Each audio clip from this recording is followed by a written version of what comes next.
apakah ada dasar teori ini kan sering diajarkan oleh PT dan saya juga baca di jurnal. Sepenting itu kita melatih otot kaki untuk masa tua. Betul. Apakah betul pasien-pasien lansianya Dr.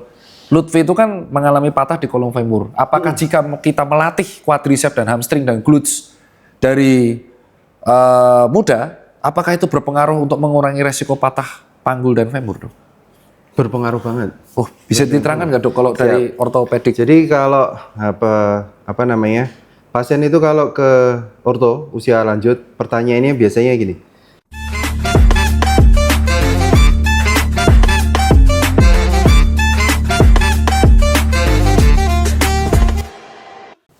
Yuk, Assalamualaikum warahmatullahi wabarakatuh.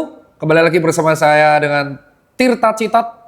Dan kali ini saya memakai jersey Liverpool. Mantap jiwa, calon pelaih juara IPL ke-21. Dan kali ini saya bersama seorang guru saya, senior saya yang saya hormatin. Kita sambut bersama tepuk tangan Dr. Lutfi, SPOT. Sub spesialis hip and knee. Iya, jadi saya... Mantap. Hah, bener lah? Hip Betul. and knee dalam kurung K. K-nya bukan koprol, tapi konsultan. Beliau ini adalah salah satu guru yang agak nyantai, jadi nggak galak-galak banget. Galak pada waktunya. Jadi saya tahu beliau itu pada waktu saya internship di RSUGM, RSA UGM, sekarang jadi RSUGM tok di Keronggahan yang sekarang lagi kena proyek tol. Ya.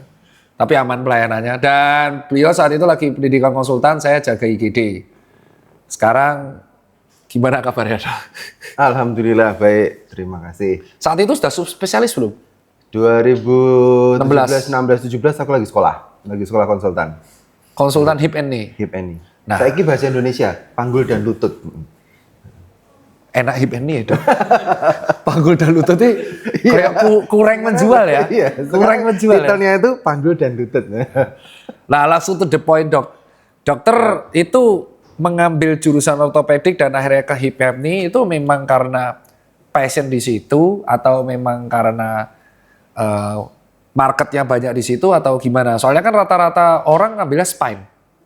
Oh, siap. Ya sekarang rata-rata saat itu sampai sekarang pun ngambilnya spine. Nah itu bisa diterangkan nggak, Dok? History profile-nya.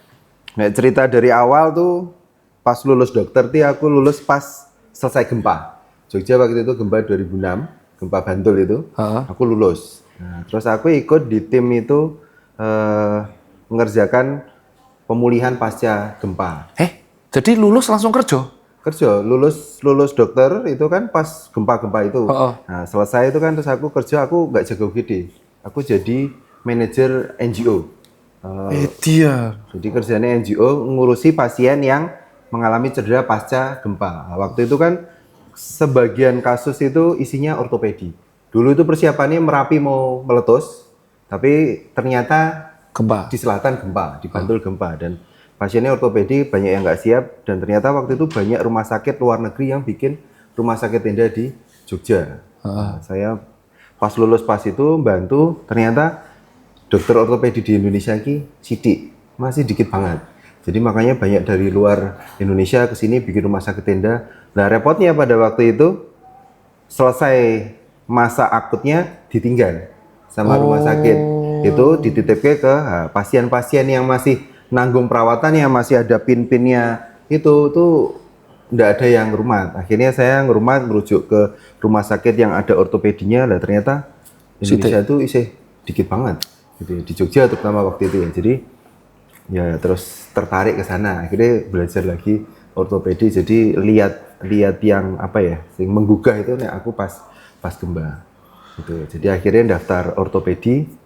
Ya alhamdulillah keterima ya. Terus ya Terus lanjut, kenapa HIPNI? Nah, HIPNI itu enaknya kayak tukang kerjaannya. Piye? Tukang? Tukang itu ya kan, ya kalau operasi di ortopedi itu macam-macam sebenarnya. Jadi kayak misalnya hand itu kerjaannya apa ya? Sangat detail ya. Jadi lu kayak apa ya? Kayak watchmaking gitu. Jadi kayak sangat teliti ya. Nek ortopedi terutama di HIPNI itu karena meluruskan kaki yang bengkok, terus pakai ngukur sudutnya sekian. Jadi lebih mekanik gitu ya. Jadi menurutku kok aku cocoknya ke sana daripada yang tridik tadi. Di Jogja ternyata. Dan Boleh tahu nggak dok, sepanjang akhirnya berarti dokter sudah di spesialis HIPNI itu berarti berapa tahun? Awal aku mulai tertarik ke HIPNI itu 2013, saya sekolah ke Korea, ke Chonan University di sana. Ya, 6 bulan aku di Korea ikut prof di sana untuk operasi terutama ganti panggul dan lutut.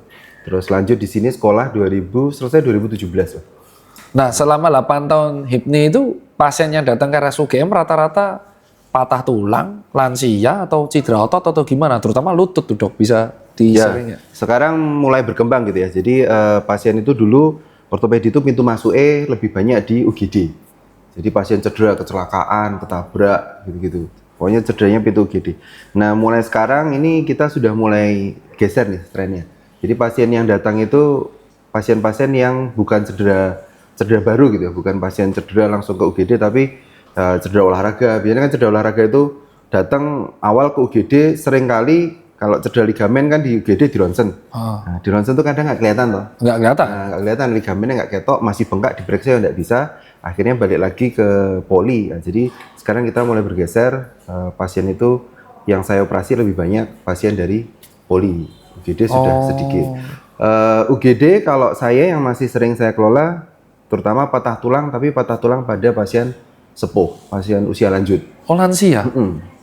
Lansia itu banyak. Jogja kan isinya banyak lansia tuh. Patah di femur, panggul? Patah di pangkal paha biasanya. Oh kolom femur? Ya. Oke, sekarang kita langsung to the point-nya tuh ke lutut. Karena ini pertanyaan di netizen, itu ratusan dok yang tanya ini. Mereka kan sering tahu ACL, PCL, dan kawan-kawan. Bisa diterangkan nggak sih dok, sebenarnya lutut sistematika kerjanya seperti apa? Sebenarnya kan dokter umum udah bisa nerangin. Cuman ini numpung banget ada konsulen, kapan lagi konsulen bisa nerangin langsung secara di sini ya harus jadi mahasiswa UGM dulu, PPDS baru ke tempat beliau. Sebenarnya struktur lutut tuh gimana dan kalau ada cedera-cedera yang kayak ACL tuh di titik mana, akibatnya apa, pripun dok? Ya, oke ya, kebetulan bawa tulang nih ya. Ya. Ya, jadi prinsipnya sendi utama di lutut itu terdiri dari 4 tulang gitu ya. Tulang paha, tulang kering, tulang tempurung lutut yang kecil nih yang di depan lutut, sama tulang fibula di sisi luar gitu ya. Tapi yang berhubungan langsung itu 3 tulang ini, tulang paha, tulang kering, dan tulang tempurung lutut. Nah, lutut itu bentuknya tidak seperti panggul. Nek panggul itu kan bola dan soket, jadi rapat gitu ya. Jadi bentuknya itu rapi. Cuman kalau lutut itu antara tulang tempurung lutut, tulang paha, sama tulang kering itu enggak kayak wadahnya langsung gitu.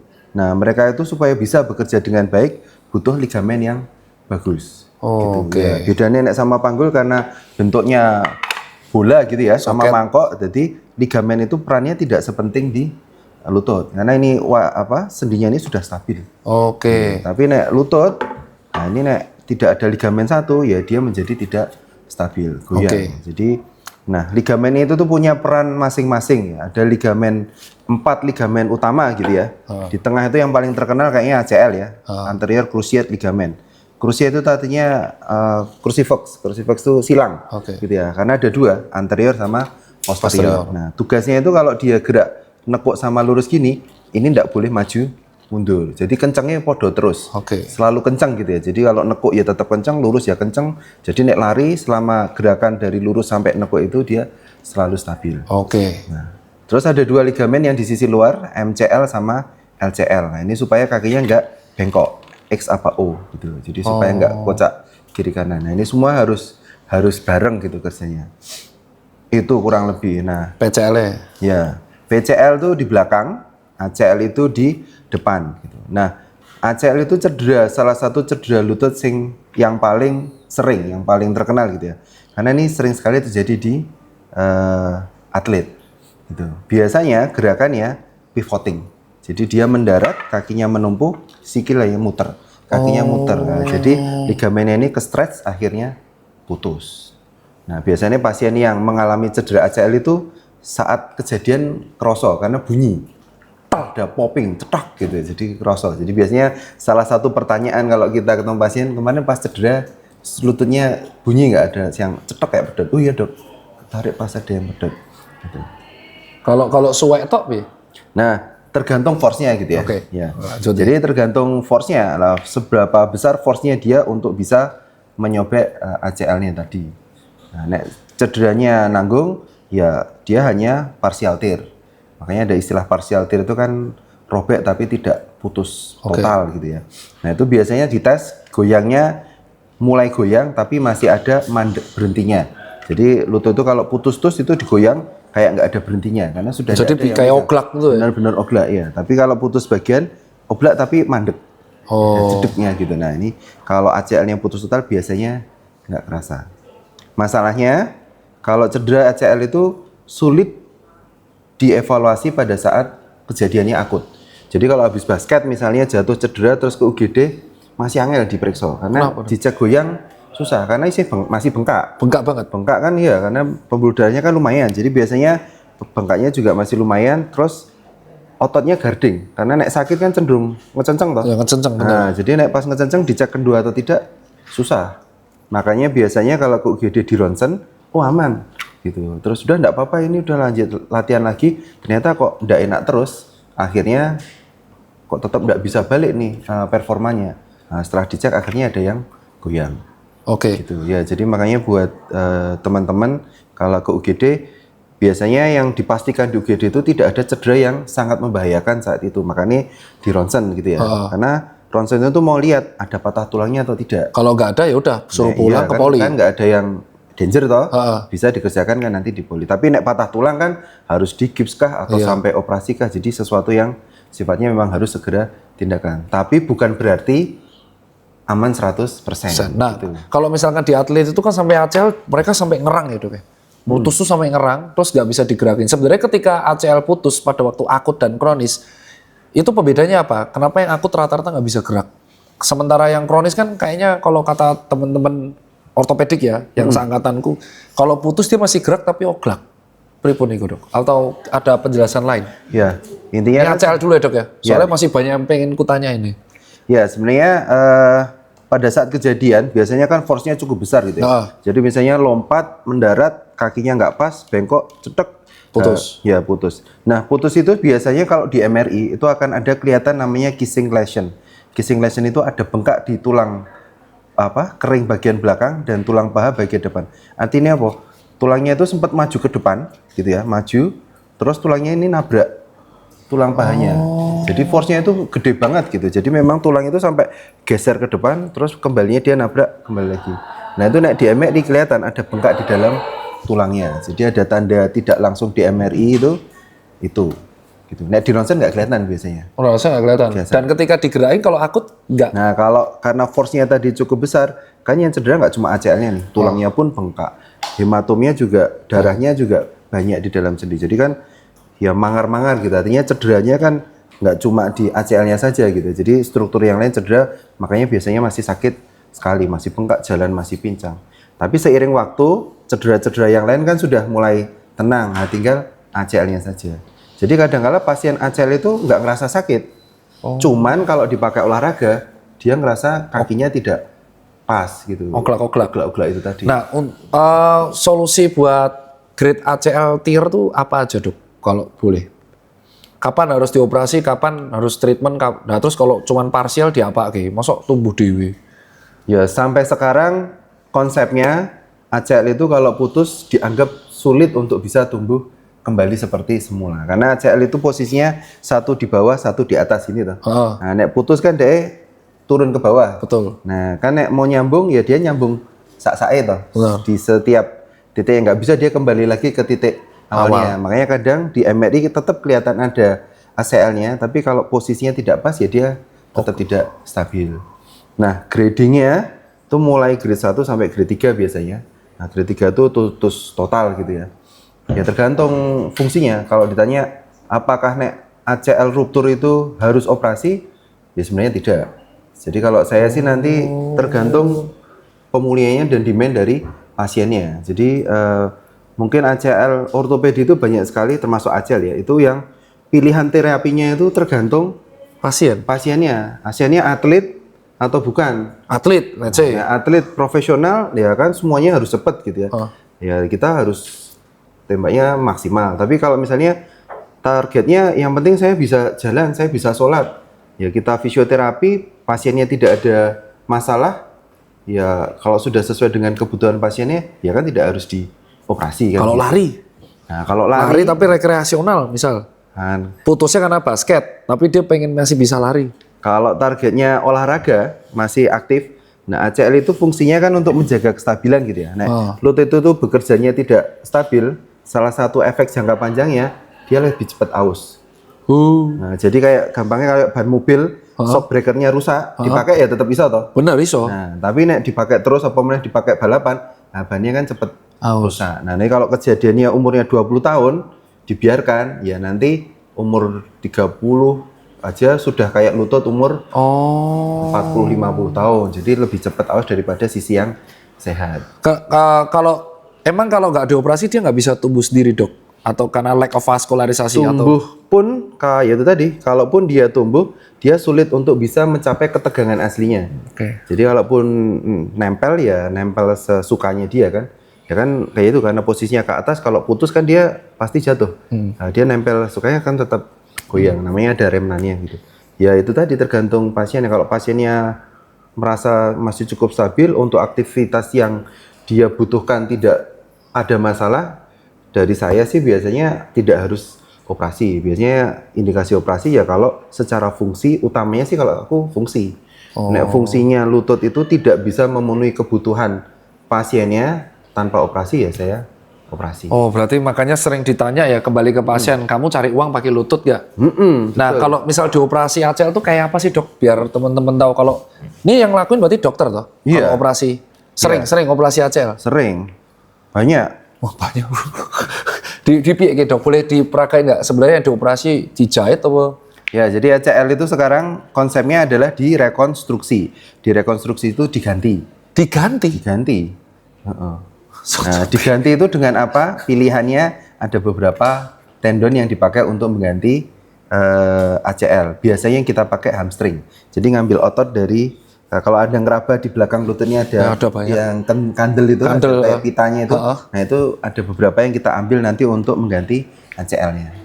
Gitu. Pilihan yang lain dari peroneus biasanya kalau di Indonesia. Jadi di sisi luar ankle kita tuh ada tendonnya gede. Iya. Nah, itu nanti kan untuk ganti ACL-nya. Yang lain biasanya dari patella. Cuma kalau di Indonesia itu nggak populer karena nek mencowak patella, orang Indonesia itu kan kebanyakan Muslim suka berlutut. Nah, itu jadi susah, sakit gitu. Iya. Jadi nek Amerika biasanya sukanya ngambil dari patella. Gitu. Nah, diapain? Ya kita berusaha mengembalikan lagi kayak aslinya. Gitu. Jadi kita bikin lubang untuk masukkan ligamennya tadi. Jadi ligamen tendon tadi yang kita ambil gitu ya, itu dilipat jadi kayak tali sepatu. Oke, kebayang. Nah, tali sepatu dilipat 2 atau dilipat 4 tergantung diameter yang diharapkan. Terus kita bikin terowongan di tulangnya, di tulang kering sama di tulang pahanya mengikuti posisi aslinya gitu ya. Ya udah terus kita masukkan. Nah, nanti terus dikunci gitu. Langsung ke tukang loh. Betul. Makanya tadi saya bilang tuh. Kenapa milihnya hip ini karena kerjaannya kayak tukang. Kayak tukang leleng ngebur nganggo alat bur kan? Pakai bur. Beneran? Ada fotonya boleh di-share nggak dok? Ini share foto proses. Ada tapi nanti di-share ke tim aja dok. Ya nanti tak share ya. Ya di-share ke tim nanti biar ini fotonya beliau pas operasi ya. Nah sekarang pertanyaan berikutnya. Tendon lain, ligamen lain dok. Kalau yang seperti ini MCL dan LCL gimana? Nah, kadangkala cedera ACL itu tidak sendirian. Kan dia ke-stres kan? Nah, nek ke-stres satu kan yang lain juga pasti ada yang ke-stres. Jadi biasanya istilahnya cedera konkomitan gitu ikutan. Jadi yang harus diperhatikan itu adalah cederanya antara MCL atau LCL, medial dan lateral, sisi dalam dan sisi luar. Yang kedua meniskus. Karena meniskus itu karet kayak gampangnya kayak karet di antara tulang. Jadi gampangnya kayak karet kulkas. Kulkas itu ada karetnya pintu supaya kalau pintu kulkas dilempar, ora bunyi. Bunyinya enggak duer gitu ya. Tapi ada peredamnya. Tapi blep gitu ya, rapi gitu ya. Nah, meniskus itu sama fungsinya. Nah, itu kalau kepuntir dia bisa sobek. Nah, jadi makanya tesnya kenapa MR itu penting karena kalau kita ada cedera ACL yang dilihat tidak cuma ACL-nya saja. Tapi meniskusnya cedera atau tidak, MCL, LCL-nya cedera atau tidak. Karena kadang-kadang operasinya tidak cuma ACL-nya saja, tapi yang lain pun harus diperbaiki. Oh metodenya tak kira gur disambung, berarti bisa diganti sama tendon juga nih? Nah, sekarang mulai berkembang, kan sekarang regeneratif mulai maju nih, ada stem cell dan teman-temannya. Kemudian di ortopedi ini tissue engineering juga mulai maju. Jadi kita bisa membuat apa ya, jaringan sintetik yang bisa untuk kayak apa ya, kayak kerangka pertumbuhan ligamennya. Jadi sekarang kalau memang putusnya itu posisinya pas bagus, cuma sebagian tidak putus total, sekarang kita bisa sambung memang. Cuman dari segi harga ini masih baru gitu ya. Jadi dari harga tuh masih cukup pricey, mahal. Ya. Jadi Nah, pertanyaan berikutnya dok, pada atlet-atlet kenapa kok yang setelah cedera lutut putus performanya sulit kembali normal? Kayak contoh yang terkenal Derrick Rose ya. Derrick Rose ya, terkenal banget. Setelah dia cedera lutut kanan disambung kiri yang kompensasi, terus setelah dua-duanya habis karirnya. Nah, kok bisa seperti itu dok? Apa gimana? Ya, jadi operasi ACL orto tuh agak complicatednya gini. Jadi operasinya sekarang, sembuhnya itu masih berapa bulan ke depan gitu. Jadi perjalanannya panjang gitu ya. Jadi kayak misalnya tulang patah sekarang disambung 3 hari pulang dari rumah sakit, kan tulangnya belum nyambung tuh. Nyambungnya kan 3 sampai 6 bulan ke depan. Dia bisa jalan lagi dalam waktu 3-6 bulan ke depan. Ligamen juga sama. Ligamen itu kita sambung sekarang gitu ya. Operasi paling 1 jam, 1,5 jam. Tapi proses healing atau proses penyembuhan ligamennya itu panjang. Dan itu ada fase-fasenya. Nah, fase-fase ini kadang yang harus diperhatikan gitu. Jadi awal itu ligamen itu kalau nanti ada grafiknya sebenarnya. Jadi kalau ligamen itu baru kita rekonstruksi itu kekuatannya saja nih kuat banget gitu ya. Tapi makin lama makin turun. Nah, turun banget itu di bulan ketiga biasanya. Dimana pasiennya sudah nggak sakit. Tapi nggak sakit. Tapi ligamennya sedang lemah-lemahnya malah. Nah, kadang-kala kalau timnya fisio, timnya rehab itu sama pasiennya tidak menghargai perjalanan kesembuhannya, dibilang udah oke nih, ditembak terus latihan naik terus, padahal ligamennya sedang lemah. Nah, kadang dia jadi elongasi molor, akhirnya kendor lagi. Nah, jadi performanya jadi tidak bisa. Makanya jadi injury prone. Jadi kalau itu jadi injury prone. Itu alasan pada waktu pemain cedera ACL ya memang harus menghormati 6 bulan ya. Ya, jadi makanya kenapa kok ya kalau orang bilang karena memang istilahnya paling tidak 6 bulan tuh memang harus dulu. Kejawab. Kalau misal meniskus yang rusak diganti apa piye itu? Nah, kalau meniskus beda lagi. Ini seru. Meniskus ini ilmu mahal ya kan? Ini sulit loh. Kak, jenengan tuh bisa tanya langsung sama beliau itu kalau ke RSUGM. Ini sulit. Nah, kalau secara gimana itu? Kalau meniskus itu ya tadi dia tuh karet di antara 2 tulang gitu ya. Tugasnya untuk meredam benturan saat tulang paha sama tulang kering ini beradu, lompat, muter, lompat terus berubah arah gitu, pivoting, itu dia tugasnya di situ. Karena kalau enggak nanti tulang rawannya cepet entek. Karena ya bentuk tulangnya itu kebetulan di sendi lutut itu tuh bentuk tulang paha itu bulat, bawahnya datar. Nah, jadi kayak tumbuk. Oh iya, entek no. Nah, kalau nggak ada meniskusnya cepet habis. Makanya kenapa bentuknya meniskus itu tebal di samping, tipis di dalam, untuk ngikuti bentuk tumbuknya dari tulang paha. Nah, meniskus itu jaringan yang pembuluh darahnya sangat sedikit. Sedikit, hampir tidak ada. Jadi dibagi zona nih kalau meniskus itu, zona paling tepi sampai zona paling dalam. Kalau zona paling tepi itu karena masih ada pembuluh darahnya, makanya namanya red zone. Zona paling dalam itu yang paling tipis itu nggak ada pembuluh darahnya, namanya white zone. Nah, kalau robeknya di white zone itu hampir tidak mungkin sembuh sebenarnya. Waduh. Jadi makanya meniskus itu harus diman-man gitu. Jadi harus segera didandani karena itu yang belum ada gantinya sampai saat ini. Nah, gejalanya apa cedera atau gerakan yang bisa membuat white zone-nya suwe, Dok? Nah, jadi robeknya meniskus itu biasanya ya tadi pivoting. Jadi gampangnya kalau gerakannya memutar melebihi dari batas gerakannya, nah dia bisa sobek. Oh, itu alasan kenapa yang rata-rata cedera kayak Derrick Rose yang sering gerakan pivot ya. Terus sepak bola yang hobinya dribble. Jadi pokoknya ACL itu prone pada gerakan pivoting. Sepeda, lari sebenarnya tidak perlu pivot. Jadi biasanya pasien kalau habis cedera ACL pun lari, saya masih bisa lari dok. Cuman kalau turun tangga atau trail run gitu nggak bisa karena maju mundur lututnya itu mulai sakit. Tapi kalau datar, saya kalau di treadmill bisa nggak masalah. Gitu. Oh berarti kejawab teman-teman yang habis putus ACL kemarin di Darnis Ortopedi nggak akan bisa trail run dalam waktu dekat ya? Iya, karena satu ligamen yang fungsinya untuk menahan supaya gerakannya maju mundur.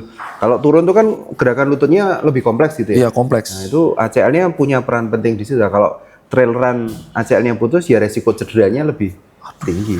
Oh, itu alasan pada nyeri. Oke, sekarang kita akan masih ke hip and knee dok. Tapi ini mewakili netizen soal otot. Karena ini terutama di pelari ya dok ya. Terutama di pelari. Tapi sebelum ke lansia nih. Topik kedua tuh otot. Melihat berkaca pada diri saya sendiri, saya kena bukan di quadricep, tapi justru di dekat aduktor longus. Dulu yang mendiagnosa KFR, Dr. Edward. Dan disitulah saya merasa bahwa kalau cedera di otot ini agak ruwet nih. Dioperasi nggak bisa, terus tinggal nunggu sembuh itu. Ya pasti sembuh, tapi selama sembuh nggak ngapa-ngapain. Terus kalau kita lihat pemain sepak bola, itu kan cederanya ya di sekitar hamstring sama di sekitar quadricep. Ya. Dan akhirnya jadi injury prone. Dan ini pertanyaan semua netizen. Sebenarnya kalau dokter SPOT melihat cedera otot itu penanganannya seperti apa dok? Kalau sobek? Nah, cedera otot ini memang problematik gitu ya, karena biasanya diagnosisnya agak susah. Karena kalau atlet cedera otot tuh kadang aktivitas ringan dia masih bisa. Cuman kalau di force berat dia jadi sakit gitu ya. Nah, PR-nya penegakan diagnosis. Sekarang USG sudah lumayan ya. Sekarang USG sudah bagus banget gitu. Jadi nggak perlu dikit-dikit MRI ya. Ya, cuman kalau mau ngelihat full thickness-nya atau seberapa luas bandelnya, memang di MRI itu masih yang paling gold standarnya lah gitu ya. Ya. Tapi dengan USG pun jadi nggak perlu ngantri lama. Kadang-kadang kan MRI itu ngantri gitu ya. Itu kita bisa langsung lihat, oh cederanya di sini seberapa luas. Nah, muscle itu kalau cedera, dia banyak faktor yang mempengaruhi kesembuhannya. Seberapa sobeknya seberapa banyak dalam satu bandelnya misalnya. Satu, yang kedua jaraknya kan dia kayak karet gitu ya. Jadi kalau putus kan cenderung menjauh. Stretch ya. Nah, semakin jauh, isinya tengah ini kan jaringan parut. Ya kayak kulit kalau misalnya luka nggak dijahit kan ya nutup aja toh. Iya. Cuman kan jadinya jaringan parut. Nah, jaringan parut itu kemampuan kontraksinya jelek. Kan dia nggak bisa kontraksi, otot kan harus kontraksi. Yang kedua, powernya nggak ada. Jadi resiko robek lagi besar. Nah, makanya penanganannya cukup krusial, karena kalau tidak ditangani dengan baik, ya dia akan terlalu banyak jaringan parutnya, akhirnya fungsinya nggak bisa 100%. Oh, itu alasan pada cedera hamstring. Fokusnya berarti penanganannya nggak baik ya? Ya. Belum recovery disuruh main lagi jadi injury prone. Nah, memang susahnya kita kalau ketemu atlet itu kan kebutuhan atlet, kebutuhan tim sama keinginan dokter kadang beda semua. Gak cocok toh. Saya mintanya rest dulu. Ini harus rest dulu nih. Harus kasih waktu untuk inflamasinya berkurang. Kalaupun mau nanti kita kejar di proliferasinya. Jadi saat pertumbuhannya diatur dulu. Tapi, nah dok, ini minggu depan harus tanding ini. Kalau enggak ini pemain inti nih, kalau enggak tanding berantakan. Nah kadang-kala susahnya kalau atlet beneran itu kan ya gitu. Nah, dia hidupnya kan dari kapan otot bisa dijahit? Dioperasi? Otot bisa, kalau memang dia full thickness tear, ya kita bisa jahit. Cuman jahit otot itu jahit barang lunak kan, jadi lebih susah memang daripada jahit dandani tulang kalau saya. Gitu. Dan pernah? Pernah. Ya kalau misalnya cedera kepotong, misalkan ototnya robek ya kita harus jahit kan. Dan itu recovery-nya harus berapa lama dok?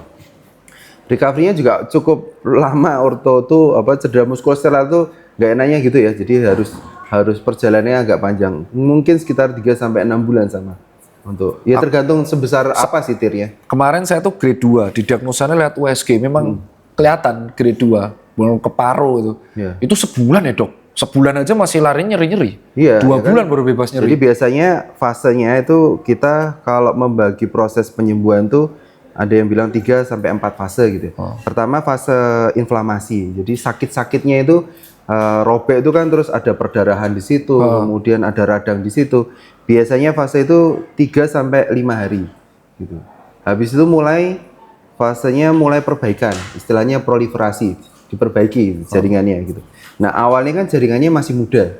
Nah, jadi proliferasi awal ini jaringannya kan masih muda. Masih muda itu kalau otot seratnya itu masih arahnya masih berantakan. Otot itu kan ada seratnya, Ah. gitu toh. Jadi kan sesuai dengan arah gerakannya gitu. Iya. Nah, tapi saat jaringan itu masih muda, yang penting jadi dulu gitu. Seratnya itu harus jadi dulu. Yang penting nyambung kan gitu ya, dari tubuh kan gitu. Nah, ini kalau tidak dilatih dengan baik, ya dia seratnya tidak akan kembali melurus seperti aslinya. Tapi kalau latihannya kebangetan, wong dia belum kuat, ya Suwek sampai meneh. lagi. Nah, gitu. Makanya ya orto ini dan olahraga ini sebenarnya kan tiap orang tuh bisa beda-beda programnya gitu. Makanya kita harus lihat seberapa besar massa asli ototnya, kemudian inflamasinya bagaimana. Itu memang ya kayak personalized gitu ya. Jadi tiap orang mungkin punya perjalanan yang berbeda-beda untuk ini. Nah ini menarik nih di riwayatnya Dr. Lutfi ini, apakah ada dasar teori ini kan sering diajarkan oleh PT dan saya juga baca di jurnal. Sepenting itu kita melatih otot kaki untuk masa tua. Betul. Apakah betul pasien-pasien lansianya Dr. Lutfi itu kan mengalami patah di kolong femur? Apakah jika kita melatih quadricep dan hamstring dan glutes dari muda, apakah itu berpengaruh untuk mengurangi resiko patah panggul dan femur, Dok? Berpengaruh banget. Oh, bisa diterangkan nggak, Dok, kalau dari ortopedik? Jadi kalau apa namanya, pasien itu kalau ke orto usia lanjut, pertanyaannya biasanya gini, supaya nggak patah lagi, saya harus makan apa? Iya, benar. Ya. Susahnya orang Indonesia itu yang dicari itu makannya dulu gitu ya. Bukan latihannya apa gitu ya, supaya nggak jatuh. Terus apa yang tidak boleh? Nah, harusnya kan kita, kalau saya sih pengennya sebagai seorang ortoped tuh tidak hanya mengurangi nyeri pasiennya, tapi kalau bisa meningkatkan kapasitasnya. Jadi pengennya sih tidak membatasi. Kalau eyang-eyang masih bisa jogging, ya kenapa dilarang? Masih bisa naik tangga, kenapa dilarang? Oh, itu benar berarti kata-kata Adirai. Kalau Iya. lansia sebisa mungkin tetap belajar naik Kayak tangga. Adira ibunya ditaruh di lantai. Benar, benar itu. Itu kan banyak yang wah enggak ini wah. Ego banget gitu Ego. ya. Tapi Iya. betul. Betul. Contoh gampang bapakku sendiri kan gitu. Bapak itu pensiun, setelah pensiun karena nggak ada banyak pekerjaan tuh mulai badannya sakit-sakit semua. Ini lehernya sakit lah, ini ya boyoknya sakit lah karena aktivitasnya kan turun drastis, gitu ya. Sekarang kerjanya jadi petani. Iya, jadi petani hidroponik. Jadi bawa apa namanya keseran apa sih istilahnya? Keseran. Ini Jogja tenan ya. Aku ya angel bahasa Indonesia nih. Wis kuwi lah wae. Ya, pokoknya macul ya, apa mencangkul gitu ya bertaman. Sekarang keluhan muskuloskeletnya hampir nggak ada. Malah kelihatan sehat banget. Kalau kemarin tuh bangun tidur aja, aduh mau sepedaan badannya sakit semua, muntah-muntah, vertigonya kumat. Sekarang begitu malah aktivitasnya fisik banyak, malah sehat, berkebun. Nah, kalau Sekarang tukang kebun saya bapak saya. kurang ini antara nyombong atau kurang ajar ya sebenarnya. Ngeselin ini. Nah, terus kita akan tanya patah panggul di lansia. Kenapa pada lansia ini sering mengalami patah panggul, kolong femur terutama di kamar mandi? Ya. Kok iso, Dok? Jadi tulang itu enggak Nih sekarang ganti ya. Nah, panggul. Ganti tulang. Nah, panggul tulang lah. Tulang secara umum itu sifatnya tidak statis gitu ya. Jadi tulang itu kan senantiasa dibentuk dan dibongkar. Gitu ya. Nah, puncak masa tulang kita itu umur 30-an tahun, 35 tahun lah gitu. Jadi kita tulangnya kayak nabung saja nih. Jadi kayak nabung gitu. Jadi muda kalau dipakai ya tabungannya makin banyak. 30 sampai 50 tahun itu plato. Nambah lagi sudah susah. Setelah 50 tahun cenderung turun. Nah, putri itu punya modal biasanya tulangnya lebih tipis, ketambahan menopause setelah 50 tahun. Di mana kalau orang menopause itu penurunan kepadatan tulangnya hampir 2 kali lipatnya pria. Oke. Makanya kenapa patah tulang itu lebih banyak di lansia wanita, eyang-eyang, putri gitu. Jadi kejawab, makanya para teman-teman yang cewek disarankan latihan otot kaki dari semuda mungkin. Ya, jadi untuk meningkatkan kapasitas otot dan tulang itu harus ada bebannya. Ini kejauh nih, harus ada bebannya. Iya, ya beban itu paling gampang beban badan sendiri. Betul. Nah, aktivitas fisik yang cukup itu sudah cukup membantu sebenarnya. Ditambah kalau dia latihan Apalagi kalau ada pelatihan beban dan sebagainya. Nah, yang kedua, seiring usia yang berkurang itu adalah kemampuan balance. Keseimbangannya terganggu karena banyak faktor. Mata mulai kurang jelas, pendengaran pendengaran itu kan tempat senternya balance gitu balance ya di dalam vestibular di situ, vestibularnya di situ. Nah, ototnya juga responnya jadi lebih lambat. Nah, ada istilah namanya sarkopeni. Jadi ototnya kan habis. Jadi yang nggak cuma osteoporosis dia, otot juga sama, namanya sarkopenia. Jadi ototnya juga tipis, jadi pelan. Nah, responnya akan lambat, resikonya gampang jatuh. Kapan gampang jatuh? Saat berubah posisi di kamar mandi. Ya. Jadi makanya rumah itu kalau untuk lansia itu jadi salah satu tempat yang berbahaya. Oh, karena ya tempat berubah posisinya banyak. Banyak, iya. Jadi makanya kalau misalnya punya pasien yang habis patah tulang panggul, eyang-eyang gitu ya, yang diterapi nggak cuma pasiennya, Keluarganya? sak rumahnya. Ya, Lampunya harus ditambah yang terang, terutama kamar mandi, karena kamar mandi kan sering gelap. gelap gitu ya. Nggak ada cagak. Nggak ada pegangannya, kemudian licin. Di situ ada perubahan posisi dari duduk mau berdiri, apalagi kalau yang masih pakai WC jongkok mau berdiri. Oh, makanya sering jatuh dan jadi berujung kematian. Iya. Nah, kalau penggantian panggul itu maksudnya pripun, Dok? Nah, Operasi paling sering itu ya? nah, untuk orang lansia itu salah satu yang paling sering. Nah, tulang panggul kita itu bentuknya nyiku gitu. Kalau istilahnya tukang cantilever.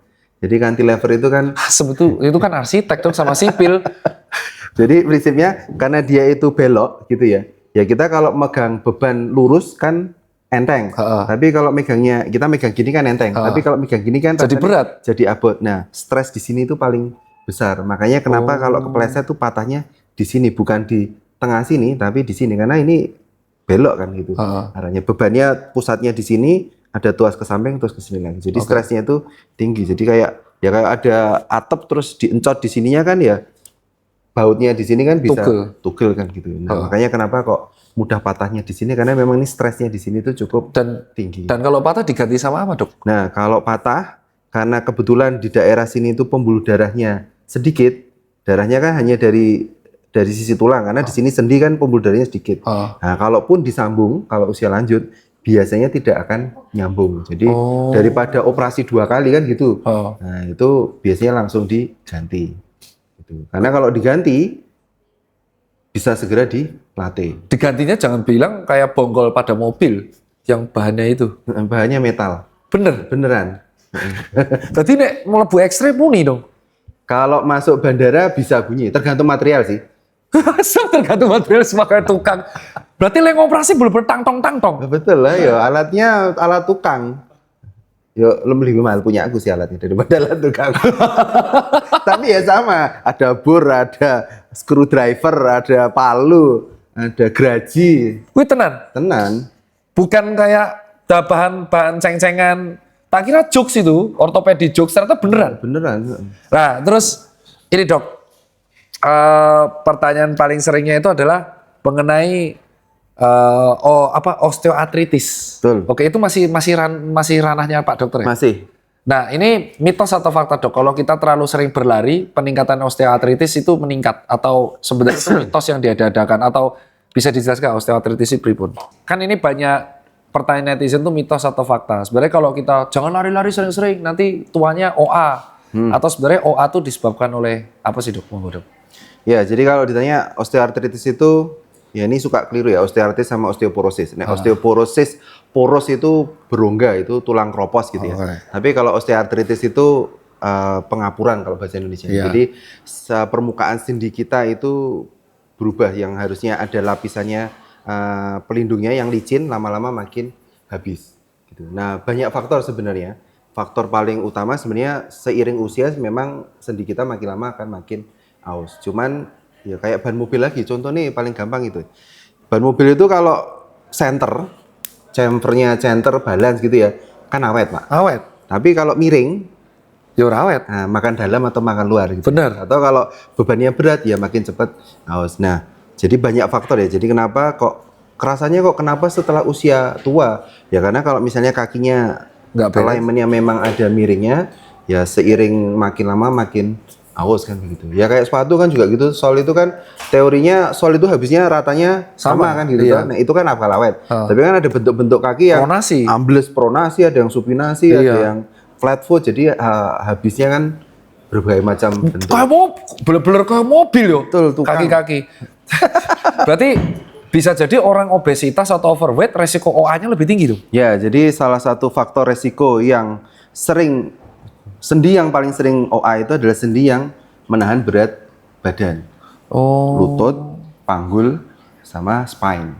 Nah, cuman kalau spine itu biasanya jarang sampai membawa pasiennya ke dokter kecuali parah banget gitu ya. Tapi kalau lutut itu yang paling sering membawa pasien periksa ke dokter. Iya, kalau solusi ya kan tadi resikonya berat badan, berarti kalau obes resikonya meningkat drastis. Betul. Nah, teorinya 1 kilo berat badan itu 4 kilogram tekanan untuk lutut. Jadi kalau berat badannya 70 kilo, Mampus. berarti kalau jalan ya, ini jalan tuh 4 kali. Nek lompat, turun tangga bisa sampai 7-8 kali. Gitu. Jadi nek lompat dengan berat badan 70 kilo, berarti lutut itu dapat beban berapa? Setengah ton. Liwat ya? Iya. Jadi memang kerja lutut itu luar biasa. Jadi itu sama aja kenapa kemarin ada dokter ortopedi mengedukasi, boleh kok orang obes itu lari.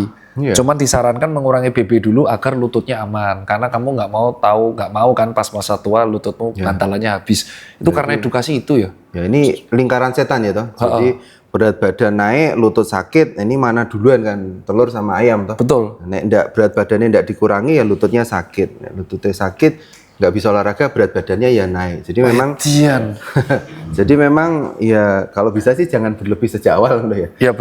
Ya berarti harus defisit kalori lewat makanan. Nah, jadi memang strateginya banyak. Jadi kalau mau dibuat kelompok gitu, yang mempengaruhi sendi itu supaya berfungsi dengan baik itu satu anatominya, bentuk bentuknya dulu. Jadi kita perlu lihat X-ray-nya, perlu lihat MRI-nya, ada masalah nggak di anatominya. Nah peran saya itu lebih banyak di sana. Kalau ada tulang yang bengkok atau ada yang robek itu tugas kami kan ortopedik memperbaiki. Yang kedua, beban yang diterima sendinya. Oke. Jadi kalau semakin gemuk pasiennya ya resiko cederanya makin tinggi. Semakin berat aktivitasnya juga akan resikonya akan semakin tinggi. Gitu. Jadi itu kan tugas pasiennya kita menjaga tugas aktivitasnya. Yang ketiga, otot yang kuat. Semakin kuat ototnya akan semakin stabil sendinya. Dengan sendi yang stabil itu resiko gesekannya juga makin berkurang. Gitu. Nah, berat badan dan aktivitas fisik ini kan tugas pasiennya sebenarnya. Betul. Nah, kita bisa membantu, tapi ya resepnya kan ya susahnya dokter di Indonesia itu resepnya kurang saja nih.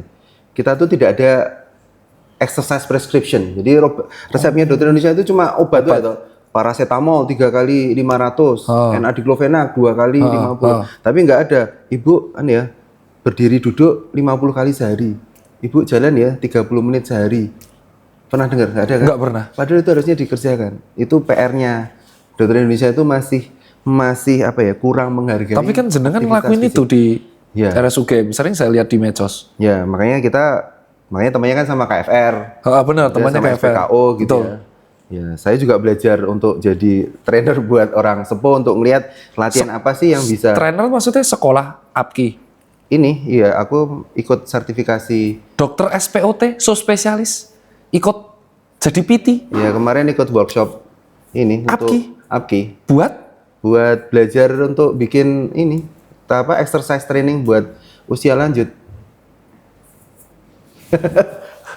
Tujuannya? Ya itu kan melengkapi resepku toh. Jadi saya nggak cuma datang ke saya hanya karena operasinya, nggak cuma dengan obatnya, ya saya pengennya bisa ngasih exercise prescription. Kalau mau sih sekolah KFR lagi gitu, tapi kan ya nggak mungkin toh. Mungkin yang terdekat kan ya ini, karena ya belajar bagaimana menggunakan alat-alat, terus latihan fungsional itu kan ya walaupun saya dapat ilmunya, tapi kan prakteknya lebih banyak teman-teman KFR, kebugaran ya pelatih kebugaran, makanya saya belajar ke sana. Apa sih scoringnya mereka yang mereka pakai? Ya aku belajar. Jadi nanti aku di klinik kan juga bisa coba ibu duduk berdiri kayak apa? Ini plot twist ya? Enggak? Tahu nggak anak orang-orang APKI di sana yang diuji SPOT? Waktu itu tahu. Terus responnya bi? Ya sok ditanya. Kalau menurut dokter gimana? Malah dibalik. Saya peserta. Dok, sekarang saya tanya, dokter ini kan di RSUGM tiba-tiba saya lihat di medsos ada Georgia Orthopedic Center. Itu boleh diceritakan dok, terus isinya edukasi. Menurutku tuh salah satu terobosan breakthrough. Dan saya dengar di RSUGM pencetusnya awal-mula adalah Dr. Adam Mulyono dan Dr. Lutfi. Ya. Nah, itu maksudnya gimana Georgia Orthopedic Center? Terus tujuan akhirnya apa itu dok? Ya, Ya jadi prinsipnya kita tuh kan salah satu bagian kedokteran yang banyak ditakuti karena operasi toh. Pasien tuh kan ketemu dokter udah bani operasi. Pokoknya ortopedi ini mesti operasi gitu. Betul, betul, ketakutan. Sebenarnya kan banyak spektrum yang harus dipahami kenapa kok ujungnya operasi begitu. Nah, ya salah satu cara kami termudah untuk mengedukasi terus terang pintunya di sana gitu. Coba bikin konten, kebetulan juga ada teman-teman yang lain juga tertarik kan. Ya sudah kita bareng-bareng aja bikin. Nah, karena kalau bikin sendiri ora pede. Jadi kenapa? Orang koyo jenengan, orang koyo kuno gitu ya. Kayak Mas Asa ya. Ya kayak Asa misalnya kan dia berani itu maksudnya pede ya. Kita kan satu keberanian tidak sekuat itu, waktu juga nggak ada. Jadi yaudahlah kita bareng-bareng aja karena ya ini edukasi itu menurut saya salah satu yang penting karena ortopedi itu kalau ditanya bukan sesuatu yang mengancam jiwa. Dokteran kami ini bukan yang nggak kayak jantung gitu ya, sakit jantung terus kan orang itu concern ke sana penting banget. Wah, daripada serangan jantung yuk cek jantung gitu. Benar. Ada medical check up-nya. Tapi nek lutut itu penting-penting nggak penting kayaknya gitu. Jadi penting nggak penting. Iya, penting kerasa penting nek wis loro. Kalau sakit kan gitu. Kalau nggak, iya benar. Udah kok sakit nggak bisa kemana-mana repot. Jantung masih sehat, badan masih sehat, dengkulnya melewat kan ya nggak bisa jalan-jalan kan gitu ya. Jadi kita mau berusaha mengedukasi ke sana karena kalau bisa, ini penyakit yang termasuk yang banyak yang bisa dicegah sebenarnya kan. Jadi kalau Anda itu bisa tahu lebih dini, kemudian mendapat terapi lebih dini, mungkin operasi itu bisa sesuatu yang dihindari kan gitu. Nah, dan Jogja Orthopedic Center tuh isinya ortopedi toh atau banyak profesi lain juga? Nah, saat ini kita Orthopedic Center polinya ortopedi, tapi nanti berkembang ke arah sport. Jadi nanti harapannya akan ada dokter olahraga yang akan ada yang sport science yang dengar-dengar itu? Ya, jadi nanti kita akan ada SPKO yang akan join juga. Jadi sebenarnya rumah itu disiapkan untuk bareng-bareng. Jadi dokter-dokter lain yang spesialis lain yang memang concern dengan kesehatan muskuloskeletal kayak FKR, KFR itu juga rencana akan ada. Jadi kayak center kayak PEN. Jadi kayak PEN center. Jadi mulai dari non operatif, operatif, rehabilitatif kalau bisa kumpul di situ. Nah, ini pertanyaan dari terakhir sebelum ke netizen ya, Pak. Siap. Suplementasi vitamin D3 dari ortopedik sebenarnya kayak apa, Pak? Wediar nih. Tak tungtung, angel nih. Karena D3 ini kan banyak, ada 1.000, 5.000, 10.000. Sebenarnya kalau dari aku minum 1.000, aku 1.000, kadang 5.000. Sebenarnya kapan kita harus minum D3? Apakah kalau Mas Asa dulu pernah jawab gini, di Indonesia itu 90% defisiensi. Jadi aman-amannya timbang ngeraman-amannya minum saya wae gitu. Nah, terus aku mau tanya ke jenengan guruku kan. Sebenarnya D3 ini seperti apa suplementasinya? Ya, sebenarnya pertanyaannya sejak pertama itu sebenarnya kenapa kita perlu minum D3 toh? Betul, ya. Jadi jangan defisiensi terus minum ya perlu sih, cuman sebenarnya kita perlu buat apa ya? Kalau dari saya mungkin lihatnya dari sisi tulang gitu ya. D3, kalsium dan teman-temannya ini sebenarnya kan bahan baku untuk membangun tulang, gitu ya. Tapi untuk membangun itu tubuh itu perlu dirangsang. Jadi kalau kita tidak gampang ya, tubuh tidak butuh. Liwat baik. Misalnya suplemen protein gitu. Ya minum suplemen protein sekilo sehari tapi tidak pernah angkat beban, ya lewat aja di otot ya tidak akan jadi itu. Nah, intinya sebenarnya mungkin yang harus dipahami, tubuh itu harus dipaksa gerak dulu supaya tubuh itu ngerasa butuh kalsium baru sama butuh vitamin D. Nah, kalau kita cuma minum vitamin D tok, apakah tulangnya jadi kuat? Ya enggak, karena tulangnya dia nggak ngapa-ngapain, dia nggak merasa butuh, gampangnya gitu ya, nggak merasa butuh ada tambahan suplai membangun, ya dibuang aja. Gitu. Jadi walaupun nanti level vitamin D-nya tinggi, tapi nggak aktivitas fisik, ya tulangnya nggak akan kuat juga. Gitu. Jadi kalau ditanya PR pertama sebenarnya itu tadi resepnya dokter itu kalau bisa tuh exercise-nya dulu. Ini menarik, ini breakthrough ya. Nah, ini pertanyaan netizen ya, Dok. Banyak banget pertanyaan Pak Dr. Lutfi. Terkenal ya jenengan ternyata ya. Pasienmu kayak buat, Pok. Nih, dari awal-awal. Dok, izin nitip pertanyaan. Nih, fake account tapi udah tanya apik. Dokter Lutfi, saya izin nitip pertanyaan ya. Saya pernah terapi lutut sama dokter SPOT, dibilangnya ada peradangan karena overuse. Saya coba buat lari 5 km dengan pace 730, masih agak berasa nyut-nyutan peradangannya. Apa boleh sih dok kalau misal lutut saya lagi radang, lututnya dipakai buat lari? Nah, ini pasiennya di hadapan jenengan ya. Ya sebenarnya makanya lutut itu kan banyak komponennya tadi. Jadi apa saja yang cedera itu kan harus dilihat dulu. Makanya sebenarnya kalau meriksa lutut itu kenapa kok dokternya megang-megang lututnya itu sebenarnya mau mencari beda titik itu bisa beda sumber nyerinya. Gitu. Jadi misalnya kita megang di atas lutut sini nyeri, kemudian cederanya radangnya ada di tendon quadricepsnya. Gitu. Kalau nyerinya di bawah sini itu mungkin dari patellar tendonnya.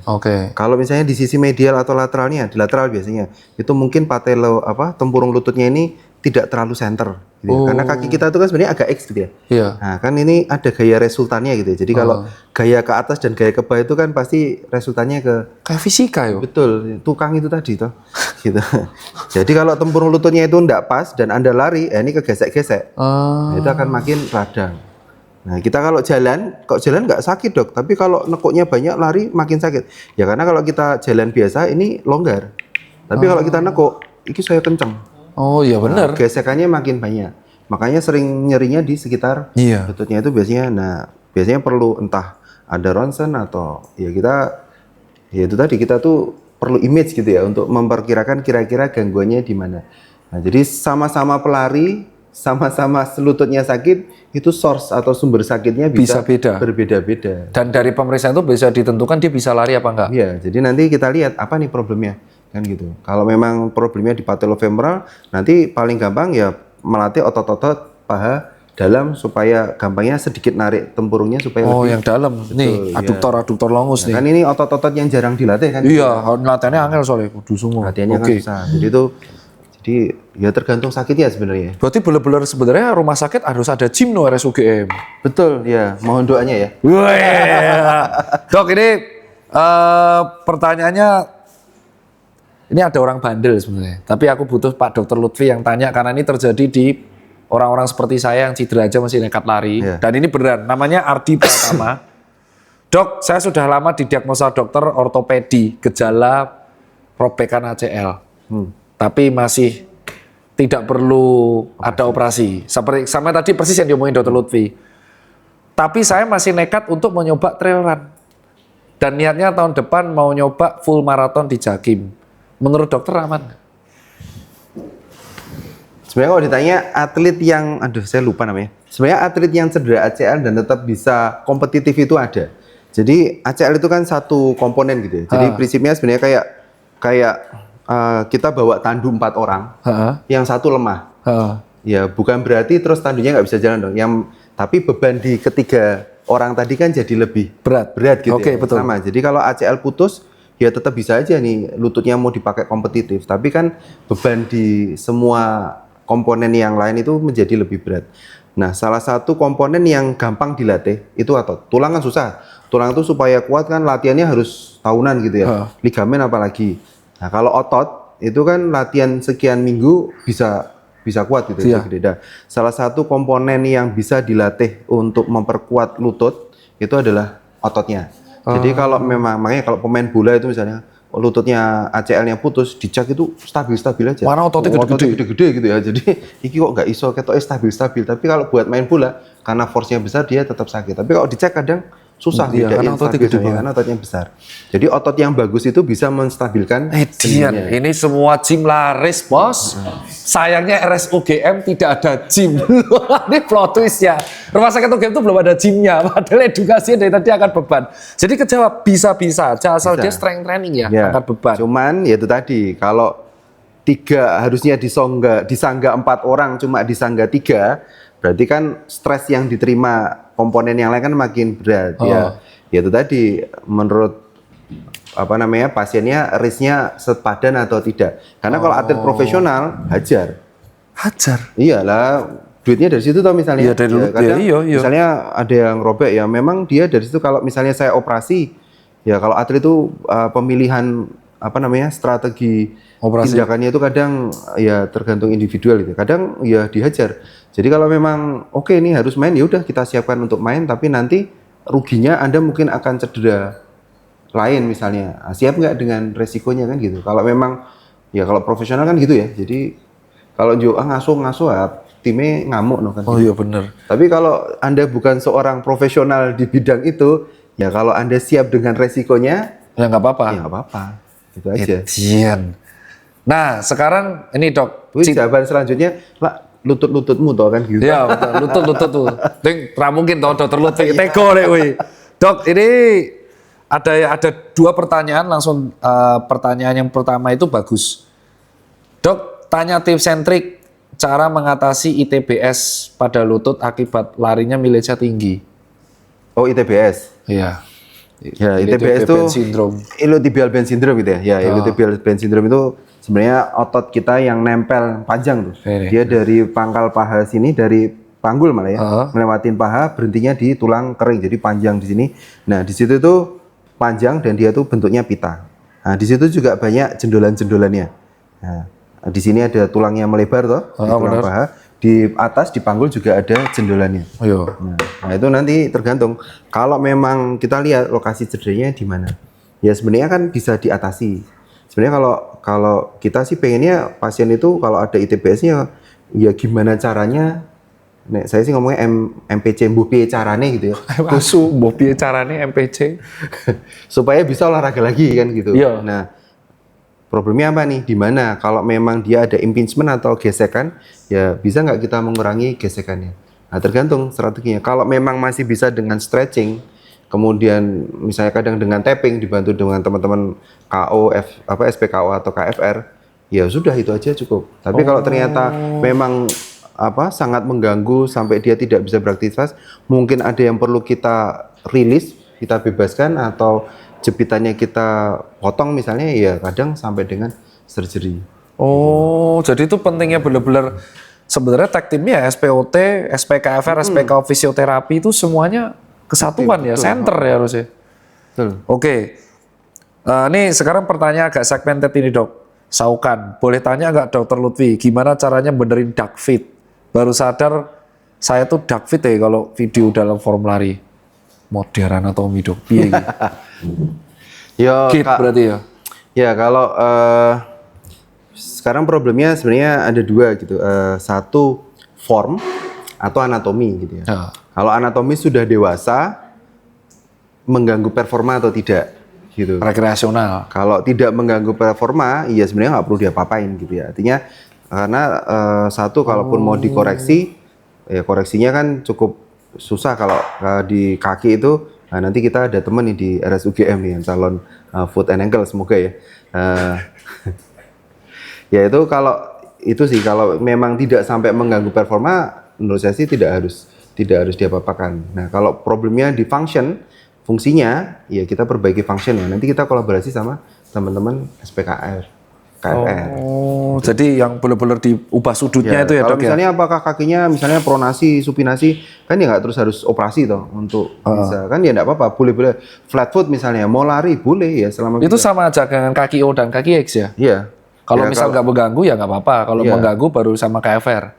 Ya kalau memang misalnya gangguannya hanya di function, kita coba perbaiki dengan yang non operatif. Kan konsepnya nggak semua harus operasi gitu ya. Misalnya kakinya O, apakah terus kalau O harus operasi? Ya kita lihat dulu benefitnya apa nih yang mau kita tawarkan ke pasiennya gitu. Kalau memang hanya kosmetik, ya kita sih biasanya tidak terlalu agresif. Tapi kalau iya karena kaki saya saya jadi tidak bisa beraktivitas fisik, misalnya lari jadi cepat sakit, ya bisa kita lakukan tindakan operatif. Tapi kalau tidak mengganggu aktivitas pasiennya, yang harus selalu dikoreksi. Ini pertanyaan terakhir dok. Jadi ini pertanyaan agak segmented karena ini menjadi perdebatan dan bukan perdebatan sih, lebih ke masalah penasarannya para pelari. Kan kalau lari itu ada cadence yang kenceng dok, cadence-nya banyak banget. Ada yang orangnya tuh main stride, jadi jangkanya jauh-jauh. Sebenarnya yang memberikan stres terbesar buat lutut tuh yang mana dok? Kok angel lagi pertanyaannya? Iya emang. Angel ini. Jadi mereka tuh sekarang tuh lagi ada penasaran. Pace-nya sama, mungkin pace-nya sama-sama 4,5 atau 4. Mau stride-nya lebar atau stride lebar atau yang cadence-nya kenceng. Nah, kalau ada tim yang kayak contoh tuh saya cadence yang kenceng karena cadence yang kenceng kan minimalisir ground contact ya di aspal. Jadi stres lututnya tuh kayak dikit.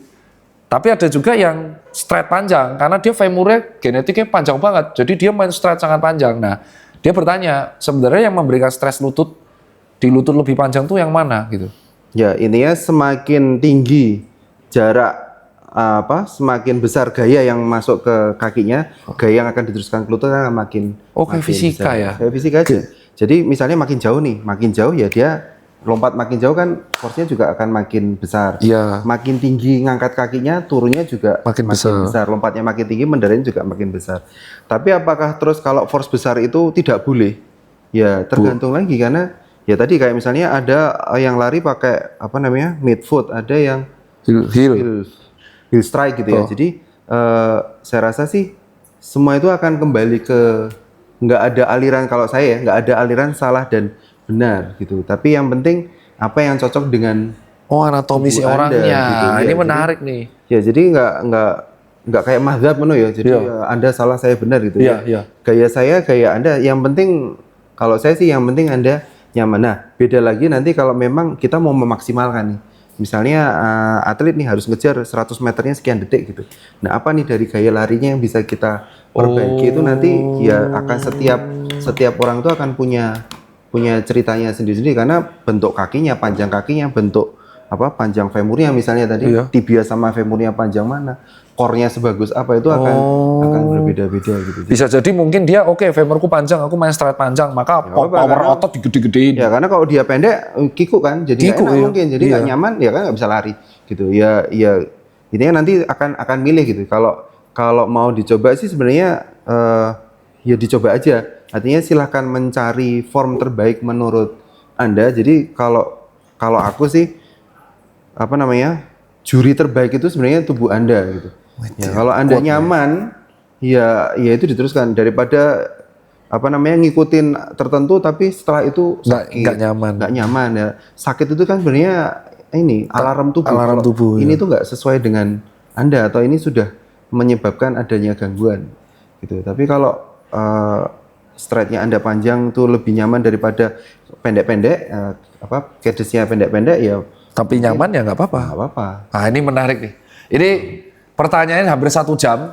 Tapi kalau pengen lebih lanjut, ya teman-teman ke RSUGM ketemu langsung sama beliau. Karena kalau diteruskan, saya jadi SPLT ini udah. Ya udah jadi asisten ya lah. Udah hafal. Udah wisuda. Dokter, ini ada pesan-pesan buat teman-teman yang di rumah nggak? Terutama segmentasi hip and knee. Ada nggak pesan global? Mau mikir sih?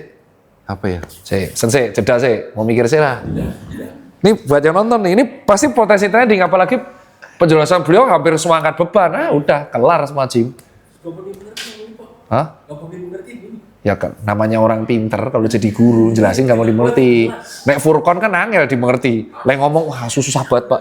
Furkon leng ngomong, dok, pendengarmu ora kabeh aku. Oh iya lali, nerangi hipokalemi nang YouTube mumet ra ya. Udah ada pesan? Udah kepikiran? Ya, okay. Sudah? Oke. Ya.